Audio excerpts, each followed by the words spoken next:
হাত পাতা ছাড়িস না। রাসূল কয় কেন আলী তুই আবার উকিল করার জন্য নিয়ে আস না, আপনি এসে আমার হাকিম হয়ে গেলি। আলী বলতে মরদ মানুষকে আপনি বলেন যাও করে 1 নম্বর, উমর 2 নম্বর, ওসমান 3 নম্বর, আলী 4 নম্বর। মরদ মানুষের কিছুই মনে হবে না, কারণ পুরুষ মানুষ বিশ্বাস করে জান্নাত তালি হলো। জোরে কোন কথা ঠিক কিনা? পুরুষের চিন্তা কি জান্নাত তালি হলো, কিন্তু মেয়ে মানুষ চলবে। ফাতেমা জান্নাতের নারী নেত্রী হলো, তাও তার মনের মধ্যে আমার আগে জান্নাতের চাই। এই যে একটা হিংসা মেয়ে মানুষের মধ্যে জান্নাত থেকে শুরু হতে, দরকার কোন জায়গাটা শুরু হতে কথা কন না কেন? আপনার বলেন আমাদের বাংলাদেশ খালেদার হাসিনের মধ্যে যে হিংসা আমরা দেখছি, অন্য কোন মরদের মধ্যে হিংসা আছে কথা কন না কেন? শাশুড়ি আর বেটার বইয়ের মধ্যে যে হিংসা, শ্বশুর আর জামাইয়ের মধ্যে কোন হিংসা আছে? আপনারা বউ শাশুড়ির যুদ্ধ দেখছেন, কিন্তু শ্বশুর জামাইয়ের যুদ্ধ দেখছেন? কারণ জামাইও মরদ, শ্বশুরও মরদ, কোন হিংসা নেই। আর এই মেয়েকের মধ্যে যা হিংসা ভাই, আমার বড় মেয়ে মাছের তরকারি পাক করে আমার দিচ্ছে, বড় মেয়ে খালি টেবিলে 4টা ঘুরতেছে, আমি বুঝবার পারছি। আমি মাছ খাচ্ছে করতেছি, মা গোটা বাংলাদেশের বহু জায়গা তো মাছ করলাম না, বহু মাছ খেলাম, কিন্তু তোমার হাতের মধ্যে যে কি মধু আছে, মেয়েটা আরেকটু ফেলে দেবে, আমি আরেকটু খাম। কিন্তু টাকা দেখে আমার বউ খালি গাল খুলে বসে আছে। তোমার কি হয়েছে? এখন থেকে মেয়ের বাড়িতে পারবে না, আপনার মেয়ে পারে, আমি তাই পারি। ওরে বাবারে, মেয়ের প্রশংসা করলে মায়ের মন খারাপ করে, এটাই হলো নারী জাত। জোরে কোন কথা ঠিক কি না? তারপরে তো আগামী 3 ফেব্রুয়ারি আমার দাওয়াত দিচ্ছে, আজকে আবার শোনার পরে মেয়েরা হরতাল করবি, এইটা করার না আছে। কেরে ভাই এখনো সুযোগ আছে, দাওয়াত খারাপ নেন। আমার মায়েরা মনে কষ্ট নিয়েন না। রাসূল বলে আলী একদিন নিষেধ করেছিলাম, আজকে বলার হুকুম দিলাম। আলী বলতেছে রাসূলুল্লাহ আপনি যদি বলার হুকুম দেন তাহলে আমার কোনো আপত্তি নেই। ফাতেমা দৌড়ে গিয়ে বলে স্বামী গো তাহলে আপনাকে কি বলার হুকুম দিল? আলী বলতেছেন ফাতেমা কোন আমলের কারণে কাফেরের বউ জামিলা তোমার আগে জান্নাতে যাবে এটা আমি অনেক আগে জানি, কিন্তু রাসূল নিষেধ করেছিল বলে আমি বলি নাই। আজকে যখন নবী বলার হুকুম দিল আমি তাহলে বলি তুমি ধৈর্য নিয়ে শোনো। ফাতেমা বললেন ধৈর্যের কথা কেন বলতেছেন? আলী বলতেছেন ফাতেমা এক নারীর প্রশংসা আর এক নারীর কাছে করা যায় না, ধৈর্য নিয়ে দুনিয়ার কোন নারীর প্রশংসা শুনবি না। ধরে কোন কথা ঠিক না? বিশ্বাস যদি না হয় আজকে আপনার বইয়ের হাত বুকের বললে বলবেন আল্লাহ যদি আমাকে জান্নাত দেয় জান্নাতে হুর পাবো, এই কথা বলে দেখতেন তো আপনার হাত বুকর থাকে না কুটি যায়, খালি বলে দেখতেন। একটা পরীক্ষা করে আসলে আমরা জান্নাত গেলে কি পাবো? এই কথা বল না কেন, সেটা পাবো সেটা বলা যাবে না, সেটা বল খালি বল। আল্লাহ আমার জান্নাতে হুর দিবি গো, স্পট করে হাত পান আমার কাছে হুরের ধান্দা করতে না।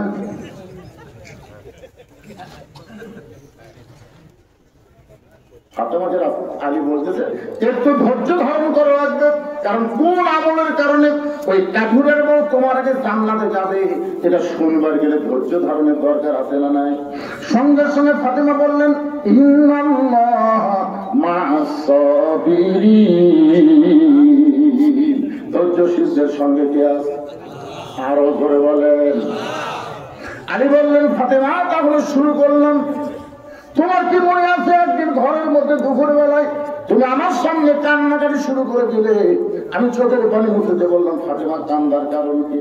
তুমি কইলা স্বামী গো আপনার পকেট হাতায় দেখলাম 4টা টাকাও নাই, ঘরের মধ্যে দেখলাম কোনো খাবার নাই, আমার বাবার বাড়িতে খোঁজ না দেখলাম আমার বাবার বাড়িতেও কোনো খাবার নাই, কিন্তু আপনি কি জানেন গো স্বামী আমার হাসান ক্ষুধার জ্বালায় কানতে কানতে ঘুমায় গেছে, এখন ঘুম থেকে চেতন পাইলে ওতেই খাবার চাবে, কিন্তু ঘরে কোনো খাবার নাই, আমার 2টা সন্তান যদি খাবার যদি কান্দে আপনার কষ্ট না হলে আমি মা কিন্তু সহ্য করতে পারবো। আলী বলে ফাতেমা তাহলে তুমি কি বলতে আছো?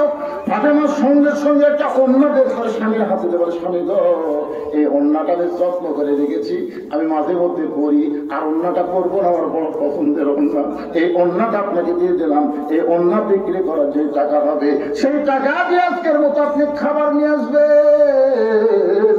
হযরত আলী বলে ফাতেমা তোমার ওন্নাটা আমার পকেটের মধ্যে ঢুকায় দিয়ে আমি বাবারের দিকে রওনা দিলাম।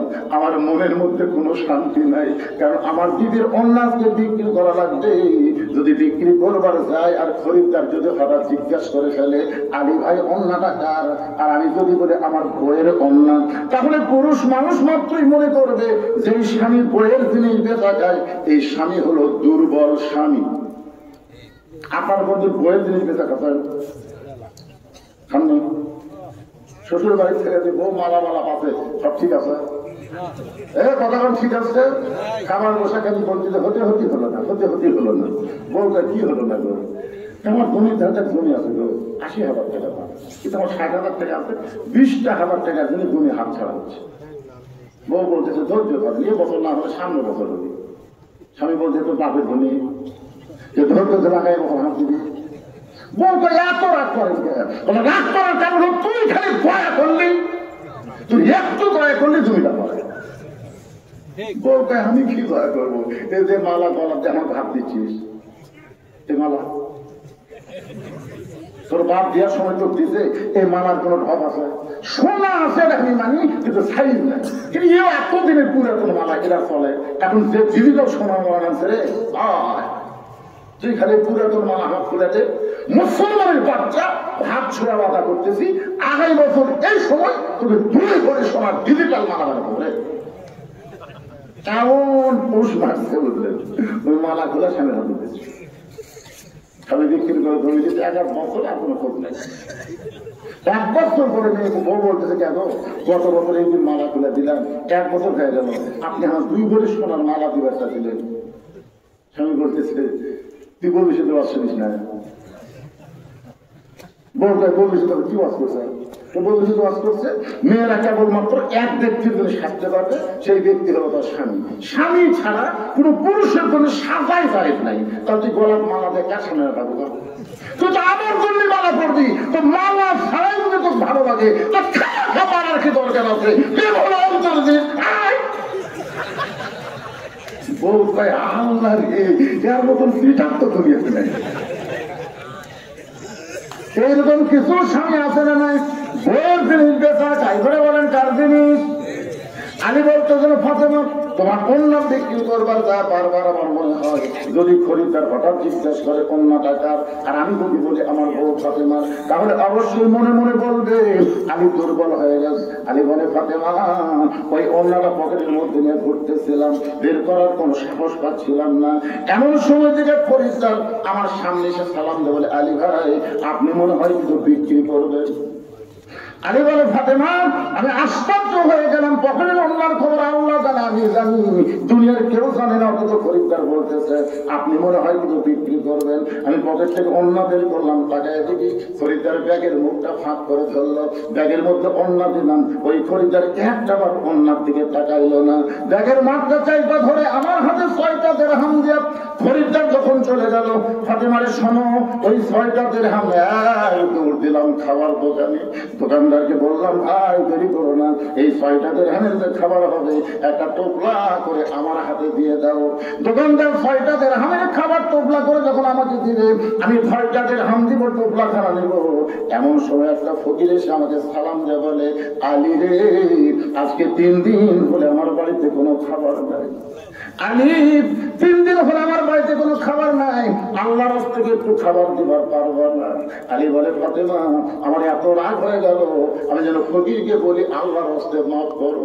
এমন সময় আল্লাহর কোরআন বলতে কান্না সাইলা ফালা তানহার, আলী রে সাইলকারীর উপরে রাগ করিস না, সাইলকারীকে খালি খালি ফিরাই দিস না। আমি তখন মনে মনে সিদ্ধান্ত নিলাম 6টা দিরহামের মধ্যে একটা দিরহাম ফকিরকে দেব, 5টা দিরহামের খাবার নিয়ে হাসান হোসেনের কাছে যাব। এই সিদ্ধান্ত করে একটা দিরহাম যখন ফকিরকে দিবার চাই, এমন সময় আল্লাহর কোরআন আমার সামনে বলে ওমা তুনফিকু মিন শাইইন ফি সাবিলিল্লাহি ওয়া ইলাইকুম ওয়া আনতুম লা তুজলামুন। যেমন আলী রে ফকিরকে 1টা দিরহাম দিলে আল্লাহ অফাইলাই কোন থেকে ফিরে দিবে 10টা দিরহাম, ফকিরকে 2টা দিরহাম দিলে আল্লাহ 20টা দিরহাম দিবে, আলী রে 6টা দিরহাম যদি ফকিরকে তুই দিয়া দিস আল্লাহ তোকে কোরআনের আইন অনুযায়ী 7টা দিরহাম ফেরত দিবে। আলী বলে আমি আল্লাহর কোরআনকে বিশ্বাস করে ফকিরকে 6টা দিরহাম যেই মাত্র দিলাম, ফকির 6টা দিরহাম নিয়ে হাসতে হাসতে যখন চলে যায়